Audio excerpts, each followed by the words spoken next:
Hello everyone शांति पाठशाला को मु आपण मानंकु स्वागत जनाउछि। आजिकार एक नूतन वीडियो रे आमे आलोचना करिबा मितव्यय विषय वस्तु को नेई एक सुंदर रचना। भिडियोटी को आरंभ करिबा पूर्वरु चैनल को सब्सक्राइब करिनियंतु एवं पाखरे थिबा बेल आइकन टिकु मध्य प्रेस करि दियंतु। चलंतु आरंभ करिबा। लोकमाने चाकिरी ओ व्यवसाय करी अर्थ उपार्जन करी थांती, मात्र सेही कष्ट अर्जित टंका को ठीक मार्गरे खर्च करिबा सेमानंकु जणा नथाए।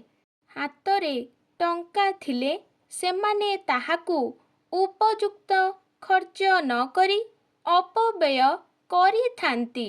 फलरे आवश्यक समयरे सेमाने टंकाटिए खोजिले पांती नाही। एपरिकी पुओ झियर पाठपढ़ा, विवाह व्रत, चिकित्सा पाई सेमाने अन्य पाखरे हाथ पताई थांती। देह खराप हेले औषध पाई टंका न पाई प्राण चली जाए। तेणु आय सह मितव्यय मध्य आवश्यक, कारण विपद ओ आपद बेले टंका मनोबल बढ़ाई थाए। आय तुलनारे व्यय को कमाइबा हेला मितव्ययिता। उपयुक्त मार्गरे ओ आवश्यक क्षेत्ररे व्यय करिबा उचित, कारण ए जगतरे सकल वस्तु आमको आकर्षण करिथाए। बाह्य चाकचक्ୟରେ मुग्ध होई आमे जदि टंका को विलास व्यसनरे खर्च करिबा, शेषरे सर्वस्वांत हेबा ही सार हेब।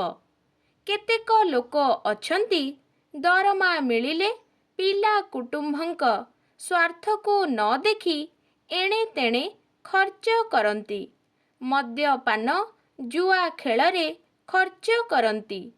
पुणी केतेक पिला अछंती जेउमाने आय न करी मध्य बापा ओ मां को धमक देई टंका आनी सेमाने सिनेमा देखिबा आदि वृथा खर्च करी थांती। अर्थ ही अनर्थ सृष्टि करे। एणु सेमानंक एही उडाणिया खर्च फलरे पारिवारिक शांति नष्ट हुए। बापा मांकर दृष्टिरे सेमाने घृणार पात्र हुअंती। शेषरे पारिवारिक स्नेहरु वंचित होई प्राण विसर्जन करिबाकु कुंठाबोध करंती नाही। सेथिपाई पिता ओ माता मितव्यय आचरण करिबा प्रथमे दरकार, कारण पिता ओ मातांक एही अभ्यास पिला मानंकु निश्चय प्रभावित करिब।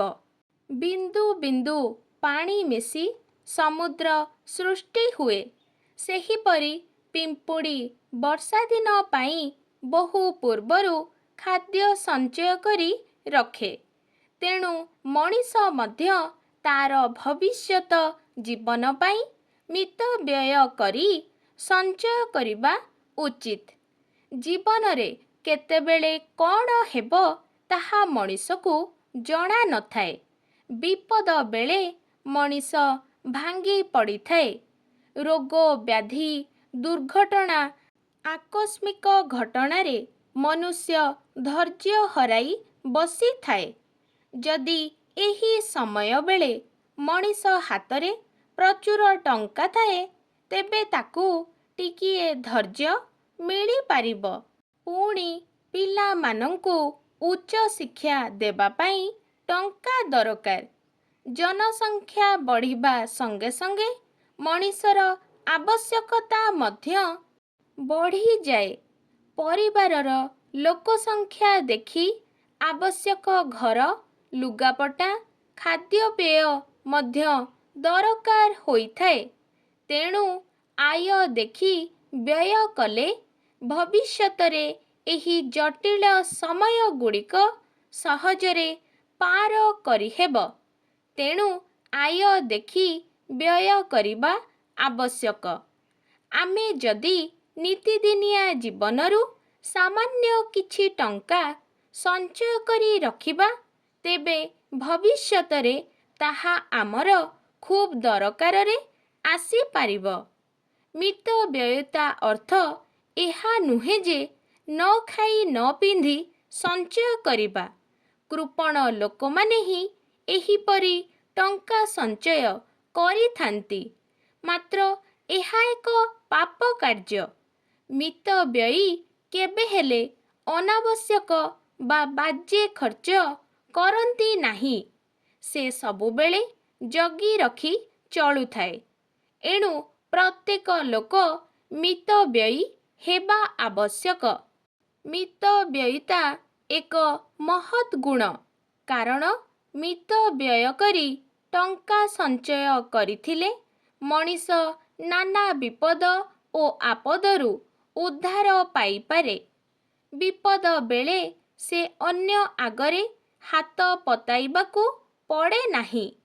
ଅନ୍ୟ ଆଗରେ ଟଙ୍କା ପାଇଁ ହାତ ପତାଇ ନ୍ୟୁନତା ପ୍ରକାଶ କରିବା ଆଦୌ ଉଚିତ ନୁହେଁ। ତା ଛଡ଼ା ମଣିଷ ମିତବ୍ୟୟୀ ହେଲେ ଋଣଗ୍ରସ୍ତ ହୁଏ ନାହିଁ। ଏଥିପାଇଁ ପ୍ରତ୍ୟେକ ବ୍ୟକ୍ତି ମିତବ୍ୟୟୀ ହେବା ଦରକାର। ଆଜିକାର ଭିଡ଼ିଓଟି ଆପଣଙ୍କୁ କିପରି ଲାଗିଛି କମେଣ୍ଟ ମାଧ୍ୟମରେ ନିଶ୍ଚୟ ଜଣାଇବେ ଏବଂ ଲାଇକ୍, ସେୟାର, ସବସ୍କ୍ରାଇବ୍ କରିବାକୁ ଜମାରୁ ଭୁଲିବେନି। ଧନ୍ୟବାଦ।